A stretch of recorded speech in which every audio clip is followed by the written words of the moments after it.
Hoje eu vou falar para você, advogado, advogada, sobre o parcelamento do artigo 916 do CPC. Se você não conhece ele, eu vou colocar ele aqui na tela, você pode ir lendo enquanto eu vou falando, mas é basicamente uma possibilidade de parcelamento para títulos extrajudiciais no momento de embargos à execução. Essa possibilidade ela é muito usada quando quem vai pagar não consegue pagar integralmente a dívida na hora. Então, ele requer um parcelamento dessa dívida, desde que cumprido alguns requisitos.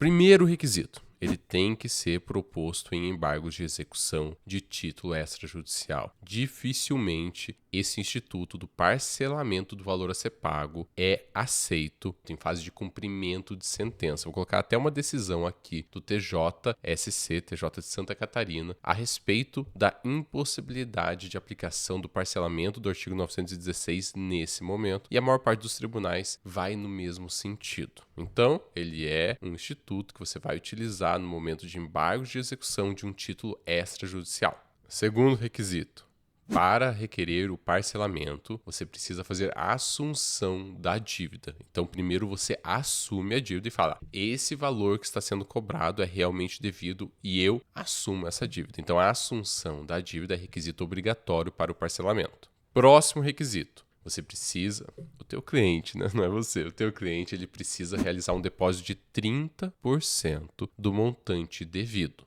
mais as custas e mais os honorários advocatícios da outra parte. Então, é preciso fazer uma entrada para realizar esse parcelamento. Então, é como se você fosse financiar uma casa, você dá uma entrada e o restante você financia. Aqui está financiando uma dívida. O valor que sobrou depois de pagar essa entrada de 30%, as custas e os honorários advocatícios podem ser parcelados em até 6 vezes. Então, 6 parcelas mensais. Gente, é simples, né? Então, tem que ser embargo de execução, tem que assumir a dívida, pagar 30% e parcelar o restante em até 6 vezes. É algo simples, mas para ficar melhor e fixar bem esse entendimento para você, eu vou trazer 2 casos concretos e mostrar como que você faz a conta do parcelamento para mostrar para o seu cliente e para propor o parcelamento no processo. O primeiro caso que nós temos aqui é um pedido de parcelamento feito em ação monitória, um depósito de 30%, que é requisito para o parcelamento do valor exequendo, acrescido das custas e honorários na forma da lei. Então veio a sentença e deferiu o pedido de parcelamento, entendendo não ser cabível em ação monitória. Em sede de apelação, a sentença foi reformada, deferindo-se o parcelamento conforme os artigos 701, parágrafo 5º e 916, ambos do CPC.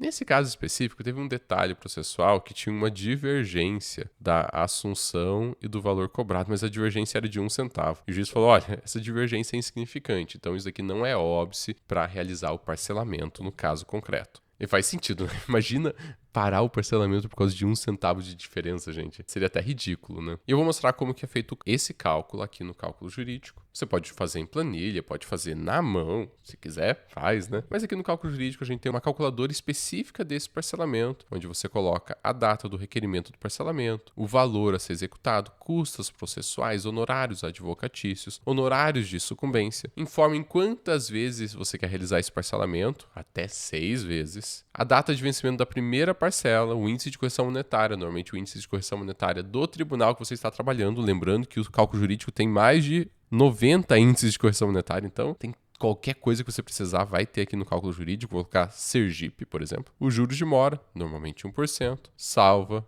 e o cálculo jurídico já vai fazer todo o detalhamento de como deve ser o parcelamento, qual que vai ser a parcela à vista que deve ser paga e quanto que deve ser pago nos meses seguintes. Você gera o relatório, embarga a execução e propõe o parcelamento. Requer o parcelamento. Agora vamos para o segundo caso. O segundo caso é uma reclamação trabalhista. É um caso que tem uma especificidade bem interessante, porque ele usa o parcelamento do artigo 916 numa reclamação trabalhista por conta de uma instrução normativa do TST, a instrução normativa número 39, que disciplina que é possível usar um instituto, usar o parcelamento do artigo 916 nas reclamatórias trabalhistas. E esse caso concreto é exatamente isso. É uma reclamatória trabalhista na qual foi solicitada pelo reclamado a aplicação do artigo 916 para o parcelamento do valor devido. O valor total dessa execução ficou em R$ 45 mil. Ele propôs o parcelamento, para isso precisa da entrada de 30%, R$ 13 mil, pagou as custas, R$ 400, e demonstrou quanto ficaria cada parcela em 6 parcelas, que é o máximo do parcelamento. Vou te mostrar esse caso agora no cálculo jurídico, que nem o outro. Adiciona o valor de execução, custas processuais, prazo do parcelamento, data do vencimento, índice de correção monetária. Vou colocar agora outro tribunal, vamos lá. Tribunal do Pará. Salvar, ele vai trazer a proposta de parcelamento aqui no resultado. Aqui é a proposta de parcelamento, gera esse relatório, coloca, anexa, junta ao processo e realiza o pedido de parcelamento. Nesses dois casos, como preenchia os requisitos para o parcelamento, após a apresentação do parcelamento, ele foi acolhido e foi parcelado o valor da dívida, pagando 30% à vista, o restante parcelado, no primeiro caso, em 3 vezes, no segundo caso, em 6 vezes. E antes de encerrar esse vídeo, eu quero falar sobre 3 erros comuns nesses casos. O primeiro é achar que você pode pedir a qualquer momento, em qualquer lugar. Normalmente, em fase de cumprimento de sentença, não vai ser acolhido o pedido de parcelamento. Ele vai ser acolhido em embargos de execução de título extrajudicial e nas reclamatórias, nas reclamações trabalhistas. O segundo erro é achar que você pode pedir o parcelamento e discutir o valor a ser pago. Não, a partir do momento em que você requer o parcelamento, exige uma assunção de dívida. Então, você só vai pedir o parcelamento depois que você